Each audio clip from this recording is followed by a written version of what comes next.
Bonjour chers frères et sœurs internautes. C'est vrai, nous poursuivrons les vidéos sur la Confédération Ashanti.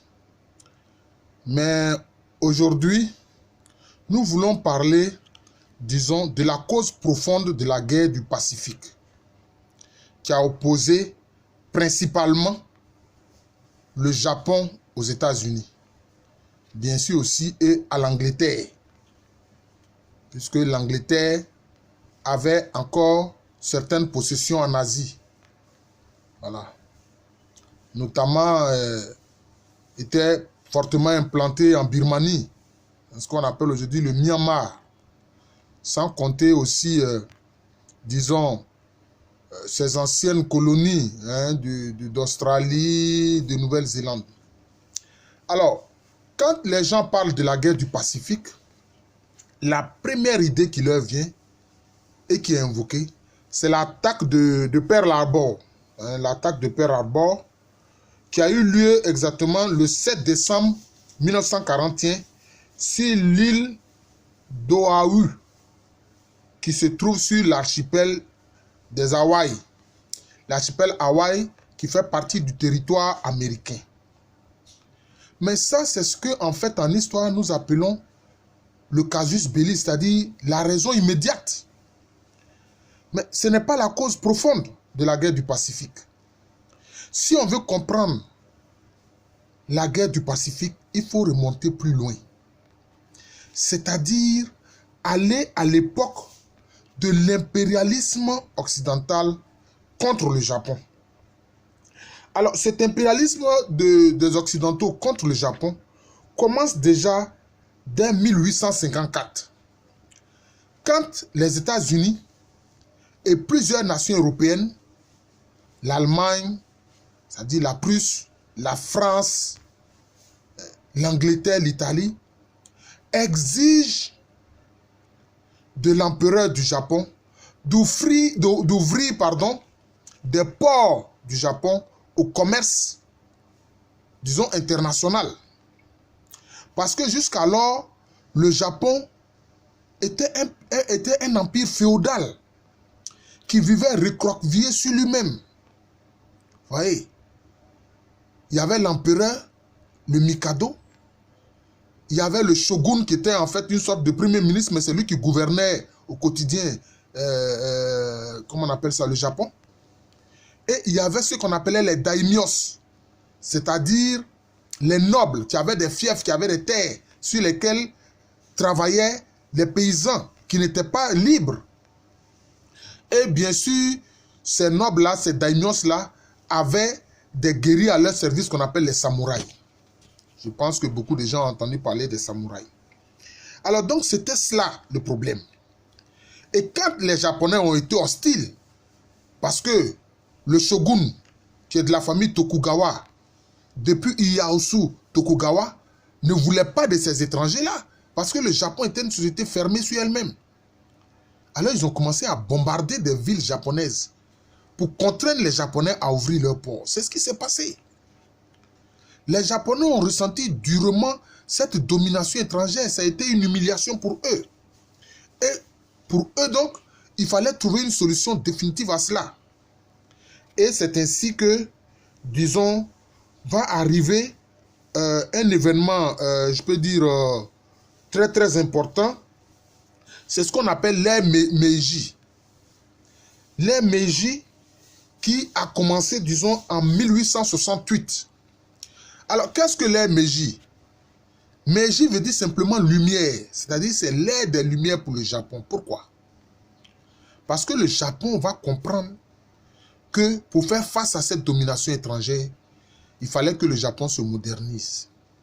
Et c'est ainsi que l'empereur Mutsuhito va décider de gouverner directement son empire et écarter, disons, le shogun. Et qu'est-ce qu'il va faire? Il va envoyer de nombreux jeunes Japonais étudier en Europe, un peu partout, dans les nations dites occidentales, pour apprendre l'art militaire, pour apprendre les mathématiques, la physique, la biologie et toutes les sciences et toutes les connaissances de l'époque, toutes les connaissances scientifiques de l'époque. C'est pour ça que quand on voit qu'en Afrique, certains gouvernements jouent avec la formation scientifique des universités qui sont dans un état lamentable, c'est vraiment pitoyable. Mais c'est ce que l'empereur Mutsuhito a compris. Et les Japonais vont constituer à l'époque une encyclopédie qui faisait le point de toutes les connaissances dans tous les domaines. Dans tous les domaines. Dans la navigation, etc. Dans les mathématiques, l'art de la guerre, etc. Et ils envoyaient les gens dans chaque pays qui étaient, disons, avancés dans un domaine scientifique donné. Ils envoyaient des jeunes Japonais pour apprendre. C'était comme ça. Vous savez comment les Japonais ont eu les premières bases navales, je veux dire, les premières industries navales. Mais c'est quand un amiral russe a vu son navire échouer sur les côtes japonaises, mais les Japonais lui ont dit, écoute, cher ami, nous on ne te laisse pas partir, hein. Tu vas nous apprendre comment on fabrique un bateau moderne, un navire moderne. Vous voyez, donc ils avaient le désir d'apprendre. Et donc, depuis donc, cette période de l'ère Meiji 1868, mais à partir déjà du début du XXe siècle, c'est-à-dire dès 1902, 1903, 1904, le Japon est une nation moderne. Le Japon est une nation moderne. Vous voyez? Et les Occidentaux étaient obligés de tirer les conséquences pour dire, ah, nous constatons que vraiment le Japon est devenu une nation moderne. Nous ne pouvons plus continuer à le dominer comme nous le faisons. C'est ce qui s'est passé. Et il va y avoir un conflit entre 1904 et 1905 entre le Japon et la Russie. La Russie des Tsars, bien sûr. Et la Russie va être vaincue par le Japon. Et l'histoire a reconnu cela comme la première victoire d'un peuple de couleur, entre guillemets, vis-à-vis du peuple blanc. D'ailleurs, ils ne sont pas blancs comme du papier blanc. Hein. Moi, je ne sais même pas quelle couleur on peut leur donner. Mais je les aime au nom du Christ. Vous voyez? Donc, c'est ça, c'est ce qui s'est passé. Et donc, tirant les conséquences de toute cette expérience impérialiste des Occidentaux, le Japon a élaboré une doctrine. C'est la doctrine de la Grande Asie. Et c'est ce que je vais vous faire comprendre que c'est la doctrine de la Grande Asie qui est à l'origine de la guerre du Pacifique. Et non, je peux dire, l'attaque de Pearl Harbor, l'attaque de Pearl Harbor qui a commencé le 7 décembre 1941. Vous voyez? Mais c'est l'élaboration de la doctrine de la Grande Asie. Que disait cette doctrine-là? Les Japonais ont dit l'Asie aux Asiatiques. Mais cette Asie aux Asiatiques-là doit être dominée par la puissance impériale japonaise. Et cela est un peu calqué sur la doctrine de Monroe, qui en Amérique dit l'Amérique aux Américains, mais sous la domination des États-Unis. Donc vous voyez, c'est ce que les Japonais ont décidé de faire. L'Asie aux Asiatiques, sous la domination de la bannière impériale du Japon. Et c'est pour ça qu'ils voulaient expulser la présence, disons, occidentale en Asie. Et c'est ce qui explique justement l'attaque de Pearl Harbor. C'est ce qui explique cela. Et c'est ce qui explique le fait que le Japon va se lancer dans une aventure impérialiste. On a vu, ils vont attaquer la Chine. Ils vont occuper des territoires entiers en Chine. Notamment, on se souvient du massacre de Nankin. Nankin qui a été l'une des vieilles capitales impériales de la Chine avant que Pékin, disons Beijing, ne prenne la place. Et en 1937, les Japonais, en attaquant Nankin, se sont livrés à un massacre terrible. Ah, ça a été un massacre terrible. Plus de 300 000 morts. C'est pour ça que jusqu'aujourd'hui, les relations entre la Chine et le Japon demeurent des relations conflictuelles, de mauvaises relations.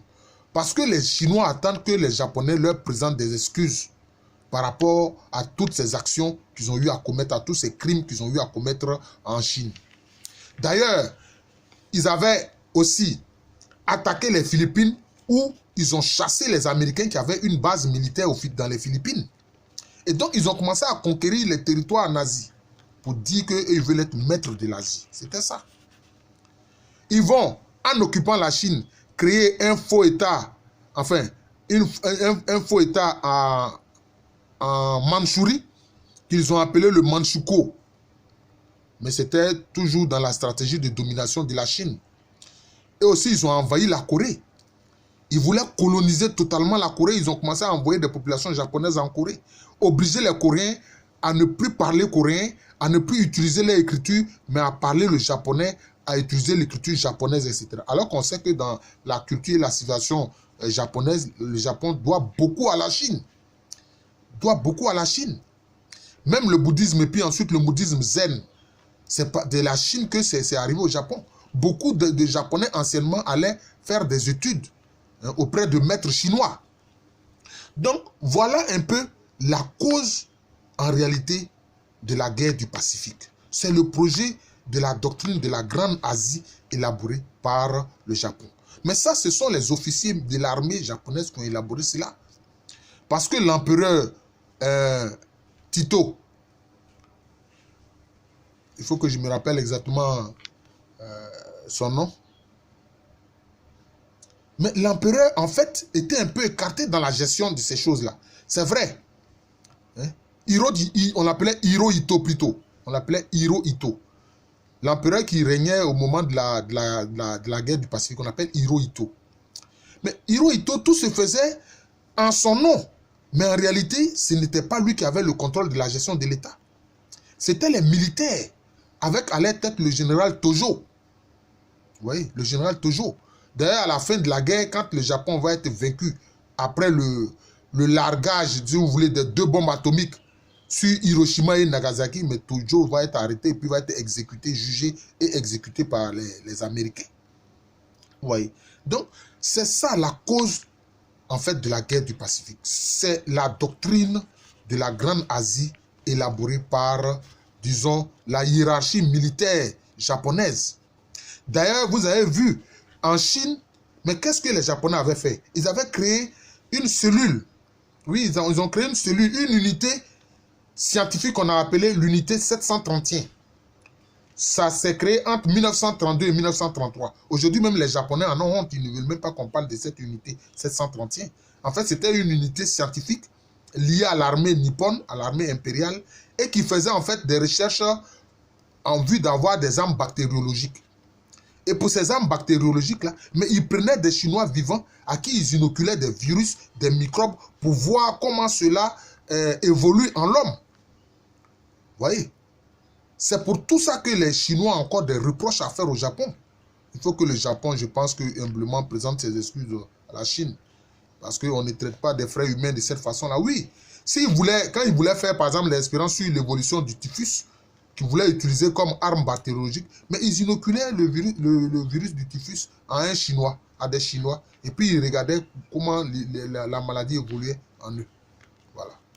Donc, voilà, je pense principalement ce que je voulais dire sur la cause de la guerre du Pacifique. Ce n'est pas l'attaque de Pearl Harbor.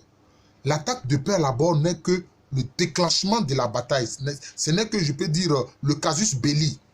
Mais sinon, la cause profonde, c'est la doctrine de la guerre, c'est la doctrine de la Grande Asie, élaborée par les Japonais. Mais aussi, cette doctrine est liée à l'histoire impérialiste que le Japon a eu à subir de la part des Occidentaux.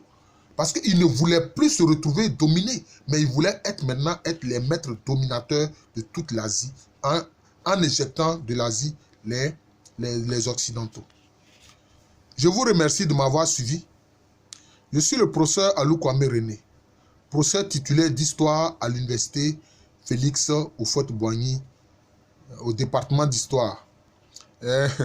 Ma spécialisation sur l'histoire des Akans, des peuples Akans et de leur civilisation me colle un peu à la peau. C'est ainsi qu'on me voit, mais je n'ai pas que ça. J'ai d'autres cordes à mon arc. Voilà, d'autres cordes à mon arc. Voilà, dans mon carquois là, il y a d'autres flèches là-bas. Merci beaucoup. Je vous souhaite une bonne journée et que vraiment la paix du cœur soit votre partage, soit le partage des Ivoiriens et de tous ceux qui habitent cette terre bénie de Côte d'Ivoire.